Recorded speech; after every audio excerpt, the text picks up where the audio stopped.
এই যে দেখেন, এটা এটা দেন, আপনি দেন ওনারে, আমি বন্ধক দিলাম। কি দিলাম? এটা বন্ধক দিলাম ওনারে। আমি আপনার কাছ থেকে 10,000 টাকা নিলাম, এটা আপনার কাছে বন্ধক রাখলাম। বুঝে আসছে সবার? এই 10,000 টাকা ঋণ নিলাম, এটা বন্ধক দিলাম। সর্বশেষ কথাটা মন দিয়ে বোঝেন, যেটা আপনারা অনেকে করতেছেন কিন্তু জানেন না, এটা শুধু মর্গেজ। কি গেস? জি, মর্গেজ। আর দেশ গ্রামে ওই যে জমিন জমিন লাগায়, নাম বন্ধক করেন না, বন্ধক সুন্দর শব্দ, এটা হলেন কি কই? ওনারে আমি দিলাম, কইছি বন্ধক, 10,000 টাকা নিলাম, এটা বন্ধক রাখবেন। মাসালা হলো লা ইয়াজুজুল ইনতিফা বিশাইইল মারহুন, বন্ধকি জিনিস দিয়ে উপকৃত হওয়া জায়েজ নাই। এটা 1 ঘন্টা জমিন আপনারে দিলাম, 1 ঘন্টা জমিন, 10,000 টাকা নিলাম। এই জমিন উনি নেওয়ার পর এমনি ফালায় রাখবে, কিচ্ছু করবে না এটার মধ্যে। 10,000 টাকা দিয়ে দিব, জমিন ফেরত দিবে, এটারে কয় বন্ধক। আমরা কি এটা করি না? জমিনে চাষাবাদ করে, চাষাবাদ করলে এটা আর বন্ধক না, ওই চাষাবাদ যতদিন করছেন এটা সুদের অন্তর্ভুক্ত হবে। ভাই হাকির বর্ণনা, মোহাম্মদ ইবনে সিরিন থেকে বর্ণনা, এই সিরিন থেকে বর্ণনা, আব্দুল্লাহ ইবনে মাসউদ রাদিয়াল্লাহু তাআলা আনহুর কাছে এক ব্যক্তি আসছে, আসার পর কয়, ইন্নী আসলাফতু রাজুলান 500 দিনার দিরহাম, আমি একজনরে 500 দিরহাম টাকা ধার দিছি। তারপর কয় রহানানি ফারসান, সে আমার কাছে একটা ঘোড়া বন্ধক রাখছে, টাকা 500 দিরহাম দিছে, ঘোড়া বন্ধক রাখছে। তারপর কয় ফারকিবতুহু, কয় হযরত আমি ঘোড়ার উপর একদিন উঠে গেছি। কয় ইন্না লিল্লাহ, তুমি ঘোড়ার উপর উঠছো? কয় হ্যাঁ। কয় এই যে যতটুকু সময় ঘোড়ার পিঠে বসছিলা, এটা তুমি সুদি কারবার করছো, কারণ এটা তোমার কাছে বন্ধকই ছিল, এই ঘোড়াটা ছিল তোমার কাছে বন্ধক। বন্ধকি জিনিস দিয়ে উপকৃত হওয়া জায়েজ নাই, তুমি ঘোড়ার পিঠে চড়ছো না, এটা তুমি সুদের কারবার করছো। তাহলে কি শিখলাম? বন্ধকি জিনিস কাকে বলে? তাকে বন্ধক দিলাম, আমি টাকা আনলাম, এই বন্ধকি জিনিস দিয়ে উপকৃত হওয়া যাবে না, এটার নাম বন্ধক। কিন্তু বন্ধকি জিনিস দিয়ে উপকৃত হলে এটার নাম সুদ। আমার আলোচ্য বিষয়ে দেওয়া হয়েছে সুদ। এই বিষয়টা সামনে রেখে আমি আপনাদের সামনে পবিত্র কোরআনের সূরা বাকারার 278 নম্বর আয়াতে কারিমার অংশ বিশেষ তেলাওয়াত করলাম। সুদ সম্পর্কে প্রথমে আমরা জানব, সুদের আরবি হলো রিবা, আর রিবা ফিল লুগাতি আজ-জিয়াদা। রিবার আবিধানিক অর্থ হলো অতিরিক্ত। ওয়াল মুরাদু ফিল আয়া কুল্লু জিয়াদাতিন লা ইউকাবিলুহা ইওয়াজ। আয়াতে রিবা দ্বারা উদ্দেশ্য হলো প্রত্যেক ওই অতিরিক্ত অংশ যা কোনো বিনিময় ছাড়াই পাওয়া যায়, এটাকে কি বলা হয়? রিবা বা সুদ বলা হয়। রিবার ব্যাপারে, সুদের ব্যাপারে ভূমিকা হিসাবে 8টি কথা মনে রাখবো। কয়টি? 8টি। হাদিসের একটা কিতাব আছে আল জামিউস সগীর, 6318 নম্বর হাদিস। عن علي بن أبي طالب رضي الله تعالى عنه قال كل قرض جر منفعة فهو ربا। আলী রাদিয়াল্লাহু তাআলা আনহু বলেন, প্রত্যেক ঋণ, যেই ঋণ জারর মানফাআতান, কোনো লাভ কামাই করে, প্রত্যেক ঋণ যেই ঋণ লাভ কামাই করে, ফাহুয়া রিবা, এটাই সুদ।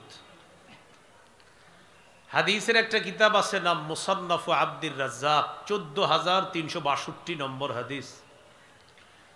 এই হাদিসের বর্ণনাকারী আব্দুল্লাহ ইবনে আব্বাস রাদিয়াল্লাহু তাআলা আনহুমা, তিনি বলেন, ইন্নামার রিবা আখিরলি ওয়া আযীদুক।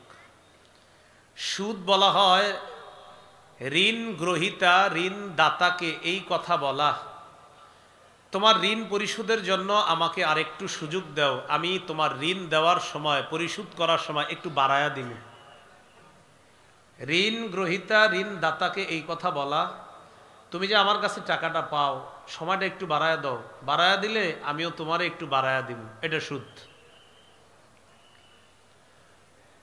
3 নম্বর কথা, মুসলিম শরীফের 1587 নম্বর হাদিসের বর্ণনা, কিতাবুল মুসাকাত, এই অধ্যায়ে ইমাম মুসলিম একটা হাদিস আনছেন। হাদিসের বর্ণনাকারী উবাদা ইবনু সামিত রাদিয়াল্লাহু তাআলা আন, তিনি বলেন, সামিআতু রাসূলুল্লাহি সাল্লাল্লাহু আলাইহি ওয়াসাল্লাম ইয়ানহা আন বাইইজ যাহাবি বিজ যাহাব ওয়াল ফিদ্দাতি বিল ফিদ্দাতি ওয়াল বুররি বিল বুররি ওয়াশ শাইরি বিশ শাইরি ওয়াত তামরি বিত তামরি ওয়াল মিলহি বিল মিলহি ইল্লা সাওয়াআম বিসাওয়া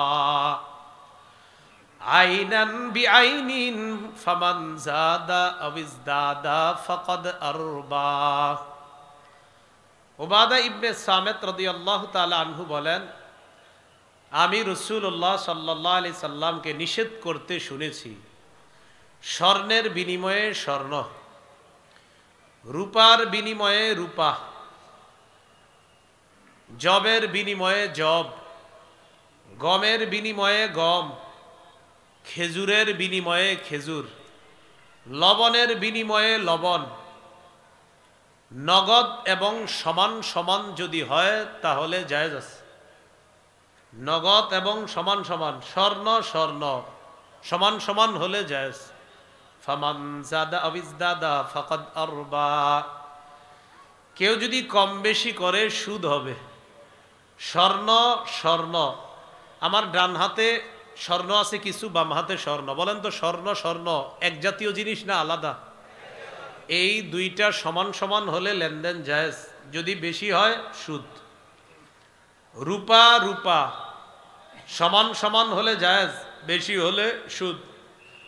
ওরকম ভাবে জব জব, গম গম, খেজুর খেজুর, লবণ লবণ সমান সমান হলে জায়েজ, নগদ হলে জায়েজ, বেশি হলে সুদ। এটা কি সবার বুঝে আসছে? তাহলে এক জাতীয় জিনিস যদি সমান সমান লেনদেন হয় জায়েজ, বেশি হলে বলেন তো 10 টাকা 11 টাকা, 10 টাকা আর 10 টাকা। আমি আপনার কাছ থেকে 10 টাকা ধার করলাম, দেওয়ার সময় কয় টাকা দিব? 10। যদি 11 টাকা দেই কয় টাকা সুদ হবে? 1 টাকা। কথা বুঝে আসছে না সবার? আচ্ছা, সহিহ বুখারীর বর্ণনা 2175 নম্বর হাদিস। ক্বালা রাসূলুল্লাহ সাল্লাল্লাহু আলাইহি ওয়াসাল্লাম, লা তাবিউয যাহাবা বিয-যাহাবি ইল্লা সাওয়াআম বিসাওয়া ওয়াল ফিদ্দাতা বিল ফিদ্দাতি ইল্লা সাওয়াআম বিসাওয়া। স্বর্ণের মোকাবেলায় স্বর্ণ লেনদেন করবা না তোমরা, তবে সমান সমান হলে লেনদেন করো। রূপার মোকাবেলায় রূপা লেনদেন করো না, সমান সমান হলে করো। নবীজি বলেন, ওয়া বিউয যাহাবা বিল ফিদ্দাতি ওয়াল ফিদ্দাতা বিয-যাহাবি কাইফা শি'তুম। স্বর্ণের মোকাবেলায় রূপা আর রূপার মোকাবেলায় স্বর্ণ কম বেশি লেনদেন করলে সমস্যা নাই, করতে পারো। বলেন তো ডান হাতে আমার স্বর্ণ, বাম হাতে রূপা, দুইটা এক না আলাদা? এটা যদি কম বেশি হয় কোনো সমস্যা নাই, কারণ এটা আলাদা। 4 নাম্বার কথা, মুসলিম শরীফের 1218 নম্বর হাদিস, মাদ্রাসার পাঠ্যপুস্তক অনুসারে এই হাদিসের মধ্যে আসছে বিদায় হজের ভাষণ, লম্বা ভাষণে নবীজি বলেন, ক্বালা রাসূলুল্লাহ সাল্লাল্লাহু আলাইহি ওয়াসাল্লাম, আলা কুল্লু শাইইম মিন আমরিল জাহিলিয়াতি তাহতা কদামাইয়া মাওদুউন ওয়া রিবাল জাহিলিয়াতি মাওদু'। রাসূলুল্লাহ সাল্লাল্লাহু আলাইহি সাল্লাম বলেন, জাহিলি যুগের যত কুসংস্কার সব আমার 2 পায়ের নিচে। জাহিলি যুগের যত অপসংস্কৃতি কুসংস্কার সব আমার 2 পায়ের নিচে, সব বাতিল। ওয়ারিবাল জাহিলিয়াতি মাওদুউন, জাহিলি যুগের সুদ প্রথা বাতিল। বলেন সবাই, জাহিলি যুগের সুদ প্রথা বাতিল। এগুলো 4 নম্বর কথা। 5, সুদ কম বেশি সবই নিষিদ্ধ। সূরা বাকারার 278 নম্বর আয়াত। এই আয়াতের অনুবাদটা শুনি, এরপর আমরা আয়াত নাজিলের প্রেক্ষাপট শুনবো। আল্লাহ বলেন, ইয়া আইয়ুহাল্লাযীনা আমানুত্তাকুল্লাহ ওয়া যারু মা বাকিয়া মিনার রিবা ইন কুনতুম মুমিনিন। হে ঈমানদারগণ, তোমরা আল্লাহকে ভয় করো, সুদের যে অবশিষ্ট অংশ আছে এটা ছেড়ে দাও যদি তোমরা ঈমানদার হও। আবার বুঝেন, হে ঈমানদারগণ, তোমরা আল্লাহকে ভয় করো, সুদ যদি লেনদেন করে থাকো, এখন যাদের কাছ থেকে সুদি লেনদেনে কিছু পাওনা দেওনা আছে, এটা ছেড়ে দাও যদি তোমরা ইমানদার হও। এই মুহূর্তে আয়াত যারা শুনছেন, সুদি লেনদেন যদি করে থাকেন, আপনি বাকি সুদের টাকাটা আর চায়েন না, এটা ছেড়ে দেন যদি আল্লাহকে ভয় করেন আর যদি ইমানদার হন। এই আয়াত নাজিল হয়েছে কার ব্যাপারে? বনু আমর ইবনে উমাইর, সাকিব গোত্রের একটা সম্প্রদায়ের নাম, বনুল মুগীরা মাখজুমি গোত্রের আরেক সম্প্রদায়ের নাম। এই দুই গোত্রের মাঝে সুদের কারবার ছিল। ফালাম্মা জাআল ইসলাম ওয়া দাখালু ফিহি, ইসলাম আসার পর এই দুই গোত্র কালিমা পরে মুসলমান হয়েছে, তারা উভয় গোত্র ইসলামের মধ্যে প্রবেশ করছে। আবার বুঝেন, জাহিলি যুগে দুই গোত্রের মাঝে সুদি কারবার হয়েছে, ইসলাম আসার পর উভয় গোত্র ইসলামে প্রবেশ করছে। এখন আপনারা বুঝে থাকলে বলেন, যেই দুই গোত্র সুদের কারবার করছে, এখন কি তারা অমুসলিম না মুসলমান? মুসলমান হওয়ার পর তলাবাত সাকিফুন আন তাখুযাহু মিনহুম, সাকিব গোত্র মাখজুমি গোত্রের কাছে গিয়ে বলে, আমাদের বকেয়া সুদের টাকাটা দাও, মুসলমান হওয়ার আগে তোমাদের কাছে সুদি যেই টাকা পাইতাম টাকাটা পরিশোধ করো, ফিরায় দাও। বুঝে আসছে? সুদি লেনদেন কি মুসলমান হওয়ার পরে না আগে? মুসলমান হওয়ার পরে ওই আগের লেনদেনকে কেন্দ্র করে সাকিব গোত্র মাখজুমি গোত্রের কাছে গিয়ে কয়, সুদের যে বকেয়া টাকাটা পাই দিয়ে দাও। মাখজুমি গোত্রের বনু মুগীরা সম্প্রদায় পরামর্শ করল, ফাতাশাওয়ারু ওয়া ক্বালাত বনুল মুগীরা লা নুআদ্দির রিবা ফিল ইসলাম। বনুল মুগীরা গোত্র পরামর্শ করে সাকিব গোত্রকে জানিয়ে দিল, ইসলাম গ্রহণ করেছি, এখন আমরা মুসলমান, এখন আর আমরা সুদের বকেয়া টাকা যে পাও এটা আর আমরা পরিশোধ করব না, কারণ এখন আমরা মুসলমান। দুই দলের মাঝে ঝগড়া, একদল সুদের টাকা চায় আর একদল কয় দিমু না। কাতাবা আত্তাব ইবনু আসিদিন নাইবু মক্কাহ ইলা রাসূলিল্লাহ সাল্লাল্লাহু আলাইহি ওয়াসাল্লাম, মক্কার নায়েব যিনি দায়িত্বশীল ছিলেন, তিনি নবীজির কাছে চিঠি লিখলেন, ইয়া রাসূলুল্লাহ, দুই গোত্র মুসলমান হওয়ার আগে সুদি কারবার করেছে, এখন মুসলমান হওয়ার পর এক গোত্র আরেক গোত্রের কাছে বকেয়া সুদের টাকা চায়, কি করব, আপনি সমাধান দেন। নবীজিকে চিঠি পড়ে শোনালো হলো, আল্লাহ সূরা বাকারার 278 নম্বর আয়াত নাজিল করে দিলেন। নবীর মাধ্যমে আল্লাহ জানায়া দিলেন, নবী আপনি এই দুই গোত্র মুসলমানকে জানায়া দেন, ইয়া আইয়ুহাল্লাযীনা আমানুত্তাকুল্লাহ ওয়া যারু মা বাকিয়া মিনার রিবা ইন কুনতুম মুমিনিন। হে দুই গোত্রের মুসলমানরা, তোমরা এখন মুমিন, তোমরা যদি বাস্তবেই ঈমান এনে থাকো, ও সাকিব গোত্র, আর বকেয়া সুদের টাকা চাও না, যদি তোমরা প্রকৃত মুমিন হয়ে থাকো। এই কথা শুনিয়ে দেওয়ার পর উভয় গোত্র বলল, আজকে থেকে আর কখনো সুদি লেনদেন করব না।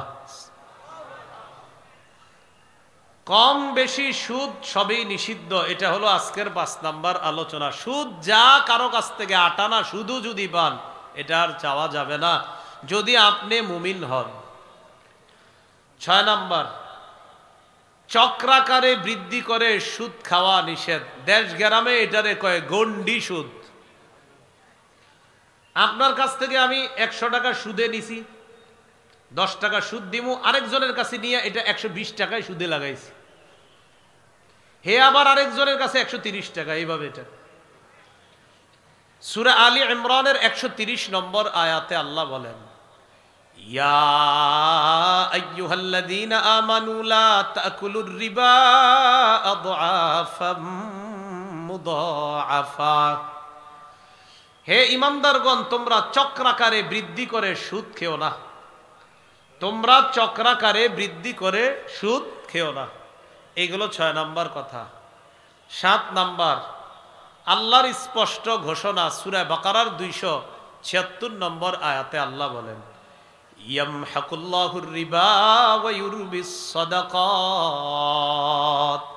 আল্লাহ সুদকে মিটায়া দেয়, সদকাকে বাড়ায়া দেয়। আল্লাহ সুদকে মিটায়া দেয়, সদকাকে বাড়ায়া দেয়। 8 নাম্বার কথা, ওই যে ভূমিকায় 8টা কথা, এই 8 নাম্বার। সুদে যারা টাকা আনে, বলেন তো চোখে দেখতে কি দেখা যায়? সুদে টাকা কমে না বাড়ে? বাড়ে। চোখে কি দেখা যায়? সদকা করলে চোখে কি দেখা যায়? কমে। আসলেই তো সদকা করলে, জাকাত করলে চোখে দেখা যায় টাকা বাড়ে না কমে? সুদ খাইলে সুদের টাকাটা এটা কি দেখতে কি মনে হয়? কমে না বাড়ে? বাড়ে। আল্লাহ কি কয় দেখেন, সূরা রুমের 39 নম্বর আয়াত, ওয়ামা আতাইতুম মির রিবাল লিয়ারবুয়া ফি আমওয়ালিন নাস ফালা ইয়ারবু ইনদাল্লাহ। মানুষের সম্পদ বাড়ানোর জন্য যেই সুদের কারবার তোমরা করো, যেই অতিরিক্ত সুদ তোমরা দাও, অতিরিক্ত সুদের যেই টাকাটা দাও, যে অর্থটা দাও, সুদের যে অংশটা দাও মানুষের টাকা বাড়ার জন্য, মানুষের সম্পদ বাড়ার জন্য যেই টাকা তোমরা দাও, সুদি কারবার করো, আল্লাহ বলেন ফালা ইয়ারবু ইনদাল্লাহ, এটা আল্লাহর কাছে বাড়ে না, এটা আল্লাহর কাছে বাড়ে না। ওয়ামা আতাইতুম মিন যাকাতিন তুরিদুনা ওয়াজহাল্লাহ, আল্লাহকে খুশি করার জন্য যেই যাকাত তোমরা দাও, ফাউলাইকা হুমুল মুদঈফুন, তারা তাদের সম্পদ বাড়ায় নেয়, তাদের সওয়াবও বাড়ায় নেয়, কিয়ামতের ময়দানে দ্বিগুণ সওয়াবের মালিক তারা হয়ে যায়। তাহলে বলেন তো, সুদ দেখতে বাড়ে, আল্লাহ কয় কমে, যাকাত দেখতে কমে, আল্লাহ কয় বাড়ে। সুদ দেখতে বাড়ে, আল্লাহ কয় কমে, যাকাত দেখতে কমে, আল্লাহ কয় বাড়ে। আমার আপনার বুঝ সঠিক না, আল্লাহটাই সঠিক। আল্লাহ আমাদের সকলকে সুদমুক্ত জীবন যাপন করার তৌফিক দান করেন, আমিন। আসসালামু আলাইকুম ওয়া রাহমাতুল্লাহ। আলহামদুলিল্লাহ।